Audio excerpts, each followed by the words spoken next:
Good morning, everybody. It is Tuesday, April 30th in Pittsburgh, Pennsylvania. I am Jason Mackey, host of First 10, a daily podcast to get you ready for the day. And unfortunately, we're going to ruin your day early.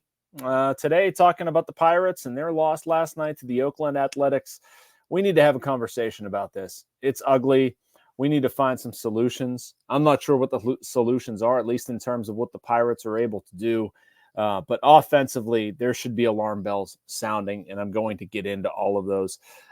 First, I want to remind you, though, that we are sponsored, as always, by the North Shore Tavern. You don't have to be a baseball fan to love it there, but the interior is wall-to-wall Pirates. There are appetizers, entrees, cocktails, and, of course, steak and seafood on a sizzling lava stone, open every day. The North Shore Tavern across from PNC Park is Pittsburgh's home for steak on a stone. So, wow. I've seen some bad baseball played by the Pirates. This one's right up there. I've seen this offense, this defense, this pitching staff go through some stuff. This is also right up there. Just not good at all. Get the hit by Brian Hayes to start the game. They get gifted a run, 2 walks, 2 wild pitches, didn't really do anything to earn it. And then they did nothing other than a couple walks until Oneil Cruz's single in the 9th inning. Just not much there. And I don't really care about this particular game. I don't know how we can ignore the stuff going on with this offense anymore. Tweeted out some numbers to this effect, and it has just gone so poorly over this last little while. Remember, they started 9-2. It was pretty good. Plus 21 run differential, scoring 6 runs a game. Wouldn't expect that to continue by any stretch. But over their last 19 games, they've gone 5-14. They've scored 50 runs.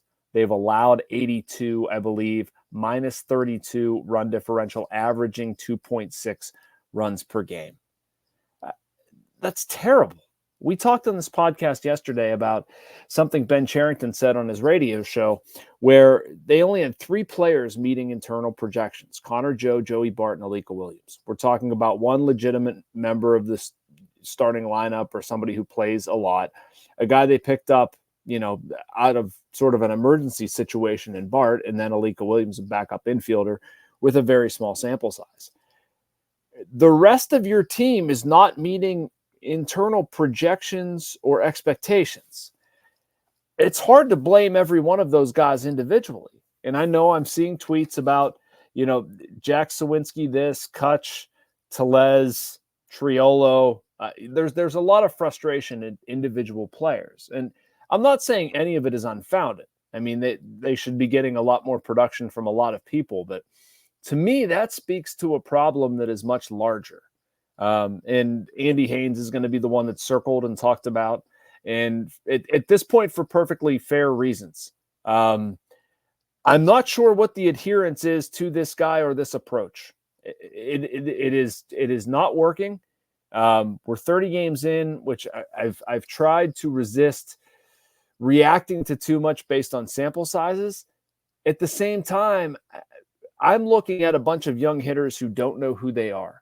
I fielded a phone call from a Pirates source yesterday, and he asked a really good question. What is the Pirates' identity? Like, what are they? What do they do offensively? I didn't have an answer, and neither did he, because I don't think they have an identity. I don't think they're anywhere close to an identity. Their identity is seeing a bunch of pitches, not necessarily doing anything with them. As you can see from the number of runners that they have left on base, which I believe they left, 3 tonight. They started the game having left 240 this season, tied with the Dodgers for the most in baseball. So, okay, you're seeing pitches and you're getting guys on base. You're basically walking well. You're not driving the ball. You're not consistently making contact. You're not showing a good 2-strike approach or a good situational approach, which drove me crazy in the first inning. Brian Hayes singles. They've got 2 on. Oneil Cruz pops up to the shortstop. Why? You're a lefty. Pull the ball. Make a productive out. Bases loaded. Jack Suwinski strikes out after looking at 2 pitches right down the middle. Lift the ball to the outfield. I understand that Andy Haines and the rest of the Pirates hitting staff is certainly not coaching that. They're not coaching looking at called third strikes. Maybe there's a misconception out there that they are. I don't know. But I'm not seeing, and I have not seen, many young hitters in this system get better, if any. I mean, Brian Hayes found the best version of himself last year over the final 2 months because he started working with John Nunnally. And then they fired Nunnally. What else has happened? I mean, Jack Suwinski hit some home runs last year. I don't. That's it. That's what I got for you. Nobody else is producing much of anything. And at this point, something has to change, you would think. Like, again, 30 games into the season, I hate to be too reactionary. I think that sample size is way too small.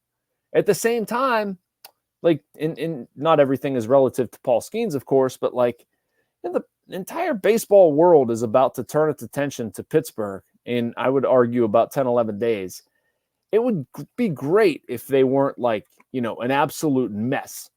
Having gone 6-24 or something. I'm just doing quick math in my head. That may be wrong, but you'd like it to not be a total embarrassment. It's probably based on precedent and how they felt about Andy Haines in the past, too soon to do anything. I don't know if just firing the hitting coach would magically solve the problems. To me, it's deeper. I see a bunch of talented kids and they're taking the bat out of their hands. And that drives me crazy. Oneil Cruz was an excellent hitter in spring training, and it's almost like the Pirates got into him or something. I know that's probably fictitious and inaccurate, or not totally accurate, but like, you're seeing a guy kind of wrapped around the axle upstairs who's not free and easy, who's not relying on his natural athletic abilities. I think Jack Suwinski's that same way. I think Henry Davis is that way to a degree. You're seeing guys more concentrated on an approach and taking pitches and working walks and getting into the opposing bullpen than actually hitting, than actually getting their best swing off. And you know what? If they swing and miss, at this point, wouldn't you take it? I would. I wouldn't be that worried about it. But I think you got to start affecting change somehow. Derek Shelton said, 2 nights ago, talked about having to flip the narrative or whatever. They said that about 400 times on the Sportsnet Pittsburgh broadcast tonight. And I agree with them. But what are you going to do to flip the narrative? You're going to change person? You should change something at this point. I'm pretty confident of that. Even if it's a minor thing, even if you don't want to react to a small sample size, look at some of the guys in the minor leagues. Nick Gonzales, 385, 11 doubles, 1.027 OPS. Hawn Bae is even hitting 378, a 1.068 OPS. Jake Lamb, of all people. I mean, bring him up. I don't know. You'd kind of screw with your 40-man roster, your 26-man roster, but at this point, I'm not sure what I'm clinging to. You got to do something. Gonzales is probably an easy pick, but it has certainly been ugly. Just to tack on a couple things here around the sports world, I wrote a column about the Penguins I thought was an interesting thing. Not something I don't understand about them, and I keep reading things. And Matt Vensel did an excellent piece talking to a couple different people about the situation the Penguins are in and what they can do and whatever. There's this general perception that they can't do anything. They're like hands are tied, and maybe it's a straw man. Maybe I'm imagining it, but I just don't understand that. I wouldn't expect Kyle Dubas at his season-ending press conference to sit there and say, we hate Tristan Jarry. We're going to trade somebody.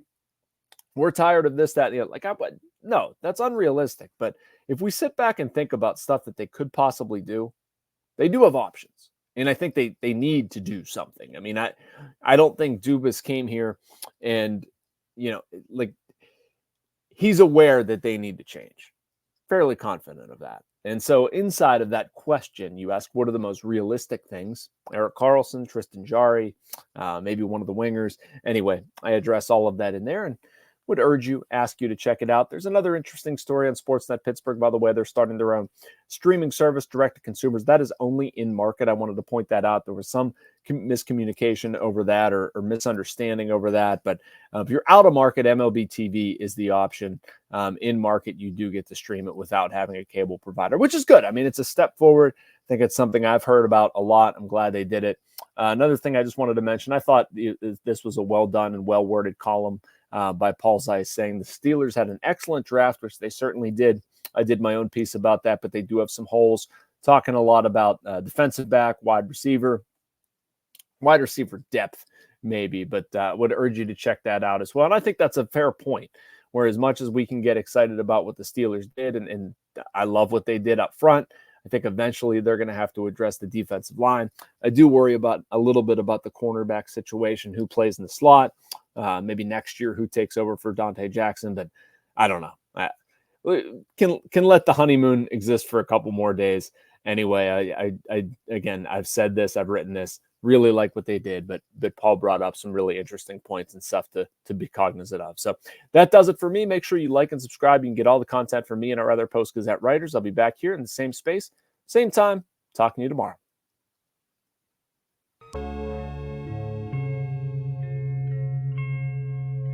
Thank you for checking out this content from Post-Gazette Sports. If you watch this video on YouTube, please like the video and subscribe to our channel. For all of the sports coverage the Post-Gazette has to offer, visit post-gazette.com.